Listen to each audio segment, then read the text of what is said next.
What up, folks? It's your man Chris from the Slide Thru. Have you guys heard about Anchor yet? Look, it's the easiest way to make a podcast. Look, check this out. It's free. And you know me, if it's free, it's for me. There's creation tools that allow you to record and edit your podcast right from your phone or your computer. Simple. They distribute your podcast to all the platforms: Spotify, Apple Podcasts, Google Podcasts, and many more. And I know you're trying to make a couple dollars with this, so they definitely help you with the sponsorships.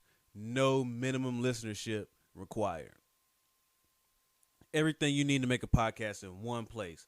All you have to do is download the Anchor app on the Google Store or the Apple Store, or go to anchor.fm to get started. Slide through and check them out. You are now tuned in to episode 1 of the Slide Thru Lost Tapes. I know Miguel sang R&B. Yeah, Miguel R&B sold them a whole bunch of other stuff. All right. If Miguel wanted to sing straight R&B, who win? Probably Miguel, because Jacquees, that go ahead. What is he talking about? Goddamn thing.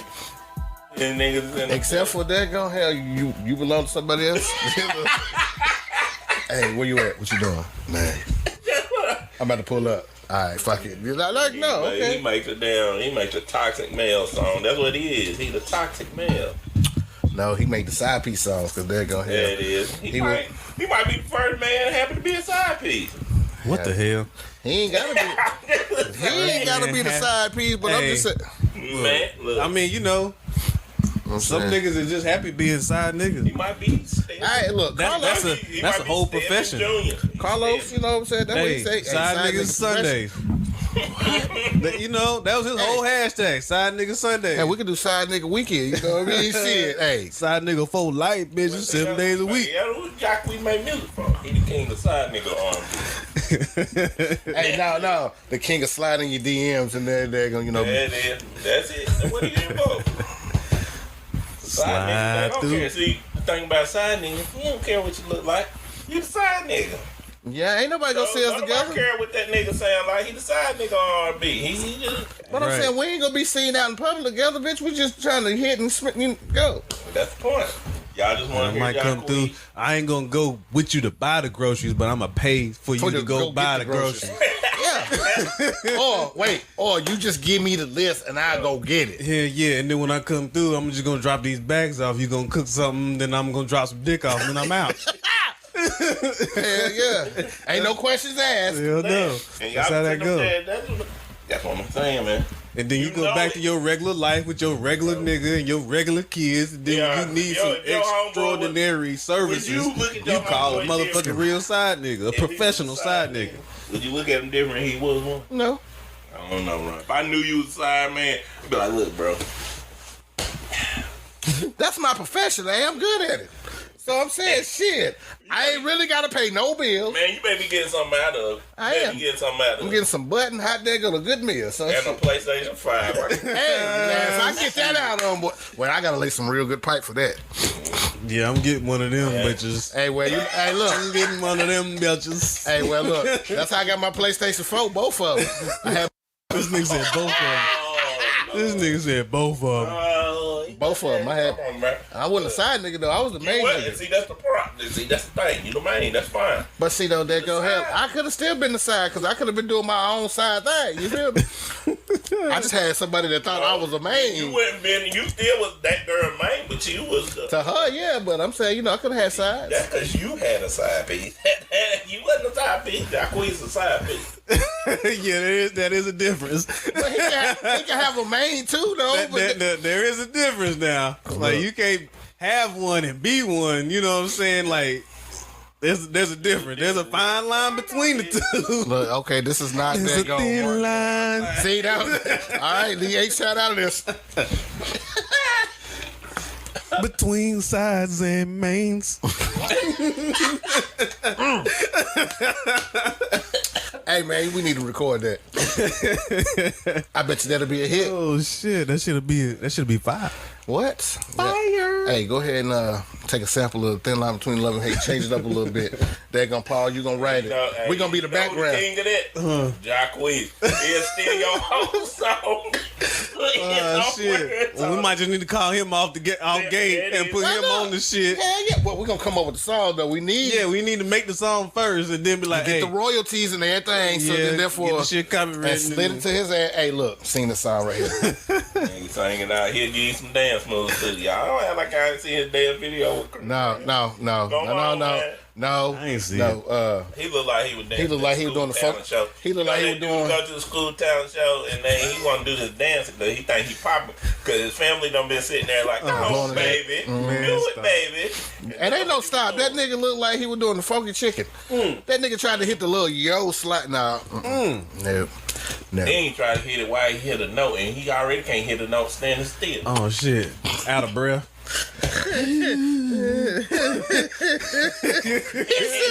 He can't hit a note standing still. Can't even hit a note standing still. The girl walking by him like in the Chris Brown video, shoot, that was Erica Mena. In the first Chris Brown, but not in his video. Nah, ain't no that was broke Mena walking in front of that nigga. He can't even dance. Oh, did y'all see the Dave Chappelle shit? Which one? Did you see the Dave Chappelle, the new one? He dropped one like the night before last. Yeah, it's 8:46. It's called 8:46. He did a stand up. Oh, it was gonna do stand up, but like, ain't it coming out though? It's coming out on Netflix, but this is a piece that he just. That's a piece of it. Oh, okay. If you can go on his Instagram, and it's like almost 30 minutes long. Shit. And he talking about like all this shit that's been going on, like with George Floyd, and he brought up Christopher Dorner. God damn. Yeah, he brought that shit back up. Like he went the fuck in on this shit for real. But hell, I'm surprised that Netflix is gonna let him be on because that damn they took everything else off because he was real. But you know how much money Netflix make on that man? They ain't crazy. I'm saying, but that last comedy show that he had where he was spitting real shit, they heard him. They didn't take it out because what people gotta understand with capitalist nation, if it's gonna make money, they don't care who it piss off. That's why I'm just telling people like it's crazy. But if y'all don't understand, like the news really, they make money out. This is money. All of this is money. It's sad, unfortunately, it's money. Because it's publicity for them. In a capitalistic nation, pain is money. So, because you worked in fast food, bro, and you know when they used to get it, they be like, hey, do the surveys on the back. Bro, them people don't do surveys unless they pissed. Right. Just you're not when you're happy. You don't make. They don't care. No. They feel like you're pressuring them. Yeah, I mean, when you think about it, when you happy, you just feel like, nah, y'all supposed to get this. That's true. That's your job. So it's like the news ain't going to just. Well, this black man just saved 5 kids out of burning building. They don't care about that, but if they want to, you throw some this black man burnt up 5 kids in this building. Oh, yeah. And you gonna be on 4 o'clock, 5 o'clock, 6 o'clock, World News, nigga, all that shit. You gonna be on Universal News because you gonna be on every motherfucking channel. Yeah. Have you seen this nigga right here? Yeah. And that's the thing. And we gotta understand. Just like all the social media stuff, have that stuff to be on there, beefing and stuff. They will report a beef between 6ix9ine and somebody or Lil Uzi and somebody, but wouldn't report nothing about black kids graduating at a higher rate at this school. Or just like Jalen Rose school, he did his school is it's good, bro. It's real good, but you don't never hear about it. Right? You don't. I mean, that's like if you was to go off the media and what they saying about shit, you would think that it was more niggas in jail than it was out here doing something. Out here, or than it is niggas in college, right? But it's not. That's not the case. It's a whole lot of niggas in jail, but it's that many and more in college doing or having degrees and shit, doing something with their life and shit. And I mean, that's motherfuckers that own the media, they control all this shit. You know what I'm saying? The Rothschilds, they own all that shit any fucking way. And that's why I tell people, like, I'm not I ain't no, what do you call it? Where you look, you looking for something. What do you call it? The people who, God, I can't can't believe I'm having lots of words. I've never had lots of words, but I'm not that type of person where I'm just looking for something that signifies something. Oh yeah. Like, I'm not searching for it. It's just sometimes, man, how do I want to say it? We got to understand there's things that it just happens that things are working up under our noses. We know it, but we don't know it. You know what I'm saying? Like, Yeah. don't think this ain't some elaborate scheme or plan, because it is. I mean, it is. Like, I'll be honest with you. My cousin, he was talking to me, and his son asked about his son young. You know, he's real young. He's like 5. And he asked his dad, like, why don't they like us? Mm-hmm. You imagine having to trying to tell a 5-year-old that? 5-year-old that, bro. And I felt for my cuz, man. I felt for him a lot. And I told him, I said, well, look, one thing you gotta understand, he sees that on TV. Mm-hmm. Mind you, his son's best friend is white. Mm-hmm. And my cousin was like, I don't want him to be afraid of white people, because cuz kick some reels. Because I understand it, because I think the same way. But he said, look, in order to beat the racism, we have to teach our kids not to see color. We have to not see color, but not to fear color. And he's like, I don't know how to do that without telling him the truth. Because as a 5-year-old, they're not gonna know. Like, you know what I'm saying? They ain't gonna know. Yeah. Only thing they know is what they see on TV. True. I mean, it's not that. To me, it's not that. Well, maybe he don't, but to me, I don't feel like it's a know-how or a don't know how. It's a don't want to. It's a you don't want your kid to have to grow up that fucking fast to know this kind of information. Mm-hmm. And put them process in, it. and not even process it, because I mean, some kid, if you nurture their mind and like really bring them into the knowledge and the information that you're giving them, they're gonna accept it and go on about their day. Yeah. But it's about, do you really want your kid to surpass, like Michael Jackson? Do you want your kid to have a childhood or not? You know what I'm saying? Like, if you put your kid on this information and tell them this is how this shit is, boom, boom, boom, boom, you know they're not really gonna have no fucking childhood, because now they know exactly what the fuck this person trying to do. They know what this person trying to do. They know what this person trying to do. Yeah, they gonna succeed in life, but now they not gonna want to fucking have fun and like play with Legos and, you know, all kinds of Nintendo games and shit. They gonna be a fucking revolutionary from the time they age 5 and up.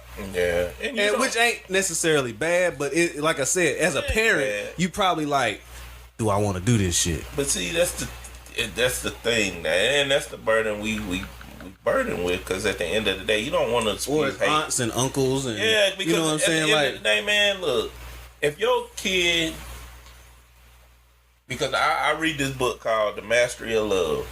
It's by John Miguel Ruiz, the one that did the 4 Agreements. Mm-hmm. And he read that shit. He talks about, it's a good book. Yeah, I mean, people should read it. It's not long. It's not a long read, but it's informative. Mm-hmm. As far as life goes. And anyways, he talks about it, and he says, like, as a kid, that is the purest human being that there is. Only thing you know as a baby is love. Once there's correction, meaning whoopings and all that stuff, that's when the child's mind, it starts. This when it learns pain, fear, all that stuff, and then you're forever changed. And I think what this is, like, I remember growing up, my dad, I mean, I admit, kids now, they're seeing something. Now, I thought about the other day, our age group, like, y'all, we went through stuff, but this right here, this is something totally different. It's different. And I look at this, no, this ain't like when Martin and all of it, this ain't what they had to endure, but it's way more closer than anything we had to go through. True. So now these kids are growing up during that era. So it's like now, I don't want it to make them grow up too fast, because I remember how I learned. Because I'll be honest with you, because like I said in the last podcast, I was in a predominantly white city, predominantly white school, and my dad always taught me to love, so I learned different. But see, now my cousin's son is taught to love, but he's afraid. Like, he got so afraid, he actually cried, yo. It's like, it's weird, like, and it's crazy, but it's true. He cried at the sight of a person that ain't the same color as him, because he thought his life could be in danger. Mm-hmm. He's 5. Yeah. You know what I'm saying? 5. But that is, it's not good, but it's great, because that's gonna make somebody from another color see, like, damn, just the strength of me being a different color done broke a 5-year-old down. Like, why? You know what I'm saying? Why is this the way it is? Like, some people care, some people don't. It ain't for the ones that don't care. It's for the ones that do care. So when that happens to somebody, like that little 5-year-old see a white person and he just break down, like, and they're like, damn.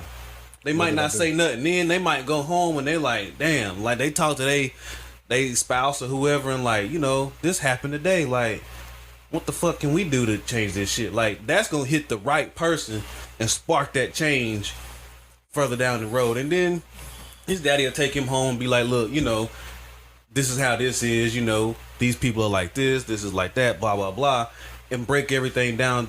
So next time he sees that person, he ain't gonna break down like that no more. You know what I'm saying? Like, he has to go through that to get better from that. And that's why I say, you know, it's all about, do you want to give him that information or not give him that information? Like, I get it. Like, it's scary as fuck. Like, having, I don't have kids, but, like, I've got nieces and nephews and all that shit. It's like, and I see how innocent they are. Like you said, they straight pure. You know what I'm saying? They don't have no hate or none of that shit. It ain't about color to them. They know that they not the same color as somebody else, but they don't know all the fucking hatred and all the shit that happened years and years and centuries ago. That comes with age and all that other shit. But do you really want to let them know? Watch this motherfucker. You know what I'm saying? You better watch. You came in. That's true. You better that's watch true. this motherfucker. But if you do that, then it's like, then they gonna be scared. Like, it's just, that's the thing, and that's the hard thing that us as black people have to do, is we got to figure out, like, it's a fine line to walk with this, because when you don't want to teach them fear, because the only way, because you don't believe in the fear of that white skin. That ain't what fears you. Yeah. It ain't that. But see, that's because we're older and wiser. We know that. So we know every person that's a different color than us is not out to hurt us.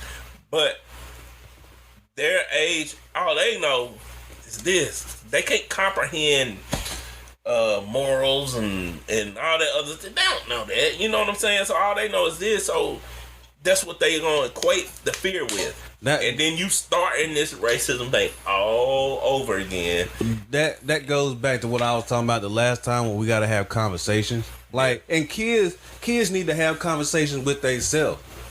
Yeah. Like with other kids. You know how little white kids be like, you know, why your nose so big? Why your hair feel like that? You know what I'm saying? You know what I'm saying? Like, why your cheeks turn red when you get embarrassed, motherfucker? You know what I'm saying? Like, why if I hit you hard enough, you turn purple? You know what I'm saying? Like, yeah. I understand. Maybe. And then, you know, I had talked about that on last one. Like, they treat me like a pet and zoo, but it's the truth. Kids don't know.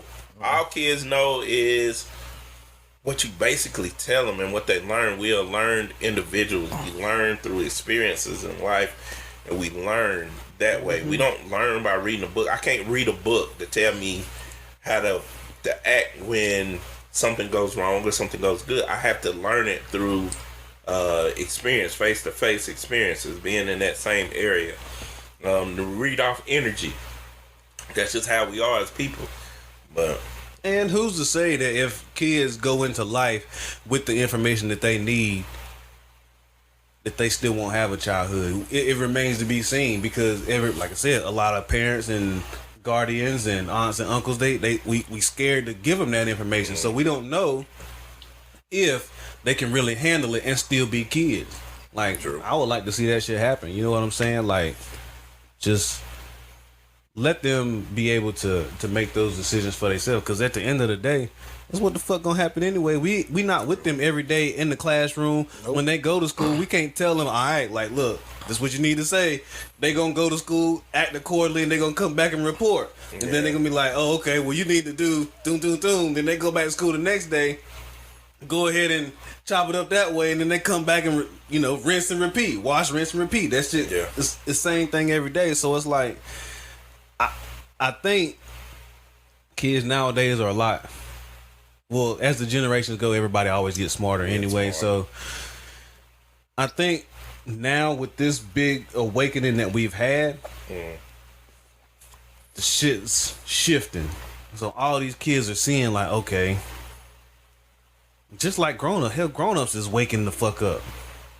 And that's bad. You done been on this earth that long, you just not waking up. No, I mean, it is what it is. Like, because people go through living everyday life, and they do everyday things, and we don't understand. That's one thing the lockdown taught me. Like, you go everyday life just living out your life, doing things. You just doing stuff, but you never take time to sit and think. Like, think about what's coming ahead.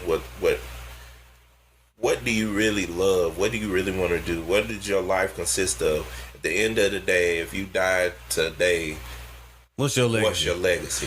Like I tell people, I don't have to be a millionaire. My dad taught me that. My dad was a full-time pastor and worked full-time.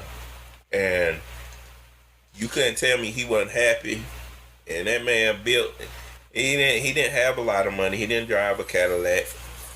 Ron, no. My daddy had an old beat-up Honda, beat-up pickup truck. But he was the happiest man I've ever known. And at the end of the day, that's the same thing that I carry with me. I just want happiness. Mm-hmm. You know what I'm saying? And I feel you. And that's what's important, bro. And we don't understand it because we live our lives doing these 9-to-5 jobs and doing everything. If I didn't have this creative space to create and conversate with my brothers and do my art and stuff, I think, and I had an episode where I did have anxiety attacks and felt like I was dying. Then I started fearing dying. Then I started fearing that I may have not done all that God wanted me to do. And I had a fear and then all these fears start coming because I quit being creative. Like, find your happiness, man. That's all you need to do is find your happiness and do what you got to do, bro. Man, we get off on this tangent, man. We ain't even thought It's just real. Being real, that's it. Real talk. All right, well, let's get started then. Yes, sir. Ready? Yep. I might need you to move your mic a little bit. All right, closer. Yeah.